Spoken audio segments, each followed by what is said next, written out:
Hello guys, welcome back to another video. Today I wanted to show you guys the new economy that I'm actually working on. So the first thing is that I actually remade the economy system. The economy is actually fully circular now. There is no magic coins being created and destroyed. So basically, gold is mined in settlements, then it's minted or exported. So every coin that you see in the game is actually a coin that was actually mined and sort of like traded. So there's no like all this you see is actually been mined. There's no like magic coins that just appear and disappear. So this has actually led to a lot of positive unexpected changes, because now the economy is actually fully dynamic. Previously we had like a base value for each item. Now we don't. Every item here you can see here is priced depending on how much it's worth in that specific like region. So as you can see, gold here is valued at 7. It doesn't actually make much sense for the gold right now. I'm still working on it. But for example, you can see here they create 12 gold a day, so it's kind of worth a lot less than in the regions that don't have it, that don't produce it to the same degree. So another thing is I actually changed it so that now all the hubs are sort of like dynamic. They don't one city does, or like one settlement doesn't remain the hub anymore. So if you check up here, for example, you can see that this hub is thriving, so it's going to continue being a sort of like a center for trade. The reason I can see this one being a good trade hub right now is because it's on an island, and it's sort of like is isolated from all the raiding going on in the other places.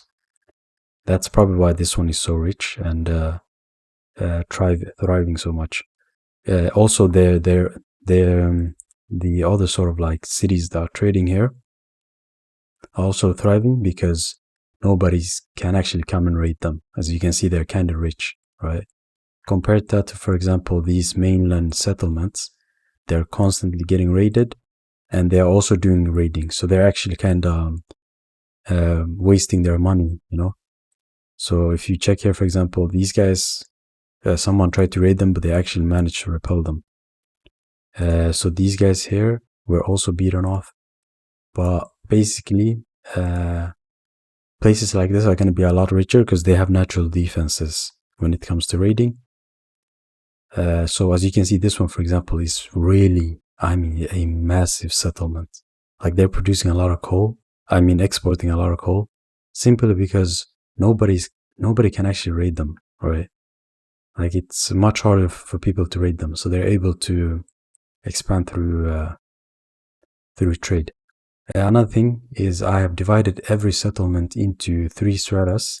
Before we only had population as a whole, but now we have commoners, burghers, and elite. This makes it a lot easier to simulate different classes and the way they work. So basically every settlement has their own elite, their own merchants and commoners, and of course depending on the type of settlement it is and what type of products it produces, it's going to have more commoners or more merchants. Most settlements are actually just subsistence farmers, so they're going to have a lot more commoners than merchants. Because for merchants to appear, you kind of need a lot of valuable trade goods, right? Because they actually only appear when you have rich commoners. When commoners become rich, they start promoting to merchants. And then those merchants can continue sort of like investing their money to become even richer. And then if the elite kind of like die off or something happens to them, to a famine or plague, then the merchants become the elites. But obviously that's still we're still working on that, so there's not much more to say on that part other than that.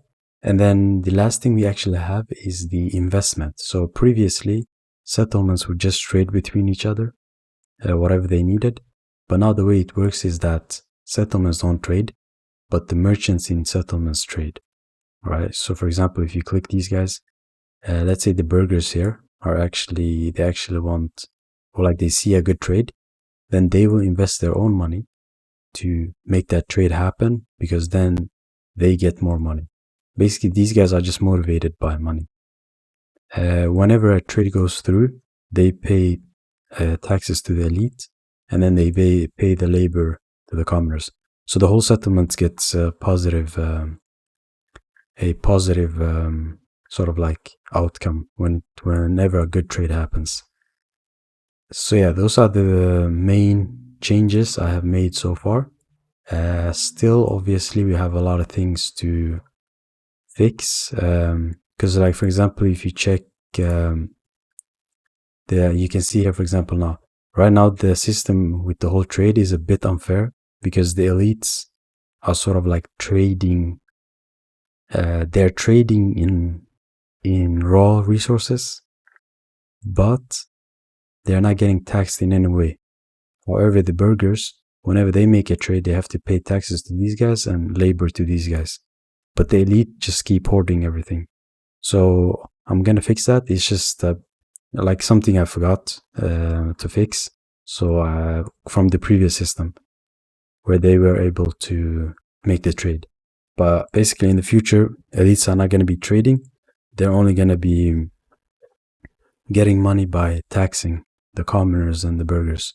And then the commoners are going to get money by just basically working their land. Either working the land of the lords, or having their own little land where they pay taxes to the lord. So yeah, that's about it. And yes, and also for the people that are new and haven't seen the other videos, basically we are trying to simulate a massive world where you have a ton of settlements, where each settlement is going to be sort of like, not each one, but we're going to try to make them as unique as possible, so that players that are exploring this world will have a lot of things to explore and look through. And players are also going to be able to create their own settlements, empires, kingdoms, etc. But yeah, we have a long way to go. We're slowly working on things, and hopefully by the next video, the trade is going to be as good as it possibly can get. Because now, as you can see, we have a lot of trade networks going on, and these are actually organic. This is not some hard-coded stuff. Like, these settlements are making trade based on their needs. So, I mean, and you can see some places are like really hotbeds for trade.